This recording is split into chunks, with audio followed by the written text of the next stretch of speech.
Hello everyone, this is Brandon, and for a few minutes I'd like to talk about metabolism and how I'm basically tired of folks saying their slow metabolism is the reason why they can't lose weight and why they're gaining weight super fast. Now, I do not say that I am the foremost expert on metabolism or on hormones. I am not. I'm going to just talk about what I know, what I have experienced with, all right? So let's dig into this thing. You know metabolism, just basically how many calories our body's going to burn over the course of the day, right? It's just how it is. There are other factors that go along with that. There's resting metabolic rate. There's also the basal metabolic rate, and a couple of things that go along with that, all right? But we're not going to get too deep into that. We're going to talk about some of the factors that impact our total metabolism. So number one, our metabolism is partly set at birth. Some folks just hit the genetic lottery.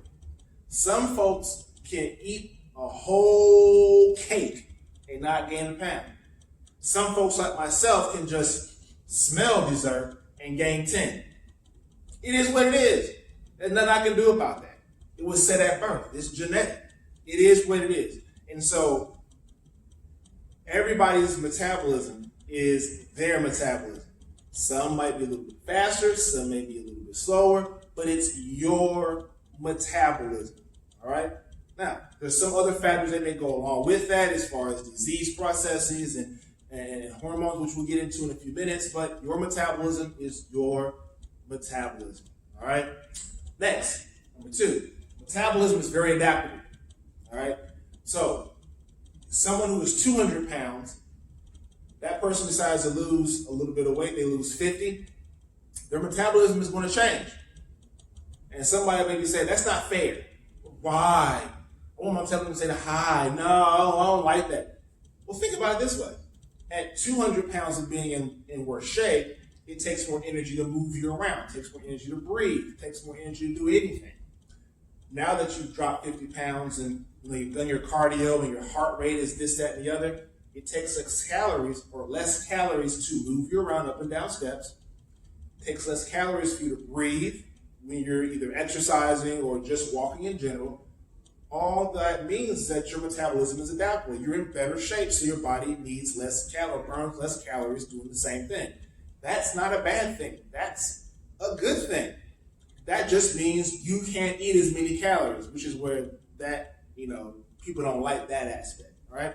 Metabolism also adapts to how you eat, all right? A higher protein diet may increase your metabolism a little bit because it takes more calories to actually burn the metabolism, or burn the protein. So if you eat 100 calories of protein, your body may only absorb 70 because it took 30 to actually digest it and use it for what your body needs. So that's one reason why higher protein diets tend to be highly favored when it comes to weight loss and weight maintenance, even building muscle, because of those things. Also, if you decide to eat less and less and less and less, your body is going to say a couple of things. It's going to say, whoa, wait a minute. I guess I don't have to burn all these extra calories processing food because we ain't getting a whole lot of it. Also, the less food you eat, the less active you are, right? So, your workout's not going to be as higher intense because your calories are going to be this. So you're going to move a little bit slower. You're going to be a little bit more labored, all those things. So you're not going to burn as much as if you were, eating a little bit more in calories. Again, this is where you talk with a professional to kind of figure out what your calorie ranges need to be for optimum health and optimum performance, all right? Because if you keep going lower and lower and lower and lower and lower, some people refer to this as the starvation mode. Your body is just saying, well, I don't need to burn extra calories, so it is what it is. And as you increase some of those calorie ranges, then your body's like, oh, okay, then we're back to regular, all right? Number three, you cannot shock your metabolism. You can't do it. Your friend that did that diet and lost 10 pounds in a week lost water. It is what it is. Actually, it might have lost water and a little bit of muscle, all right? They didn't lose a whole bunch of fat. You cannot shock your metabolism. The body is too smart for that. You can't shock it. You can't shock it, all right? So again, if your friend is saying they went on this new diet and they lost 10 pounds, I can almost guarantee that it was 10 pounds of water and a little bit of muscle and a little bit of fat. Because again, you cannot shock your metabolism. It just don't work that way. Just don't work that way. Next, any increase in your metabolism is going to be minimal. There are some folks who back in the day believed that every extra pound of muscle burned 50 times the calories that a pound of fat did. We know that is way off. And extra pound of muscle burns about 6 calories a day, and pound of fat burns 2 calories a day. All right, so still a difference, but it's not as pronounced as we used to think it is. So that means if you put on 10 or 20 pounds of muscle, you're going to burn about 120 extra calories a day. Still something. That's still what? 840 calories a week extra that you'll burn. It's still something, but it's not a huge number. Every little bit helps, but it's not a huge number there. So definitely aim for strength training. That definitely helps move your metabolism along, but it's not going to be like, you're not going to be all of a sudden some calorie burning machine. You're not going to go from burning 2,000 calories a day to 3,000 calories a day because you put on 10 or 15 or 20 pounds of muscle. This is not how it works. Now, this is the part you're getting that you are waiting for, and this is the part I'm just going to gloss over just a little bit because, again, I'm not an expert in this. I only talk about things that I know. All right. Hormones and disease can impact your metabolism. All right, that's very fair. You know, whether it's a thyroid imbalance or insulin imbalance or cortisol imbalance, those things can definitely impact. But outside of extreme cases, we're not talking, just like any increase tends to be minimal, decreases tend to be minimal as well. Still decreases. So if you were accustomed to burning 1,500 calories a day, and then all of a sudden because of a thyroid imbalance, you're burning 1,350, that's still 150 calories, but it's not dropping your calorie count in half.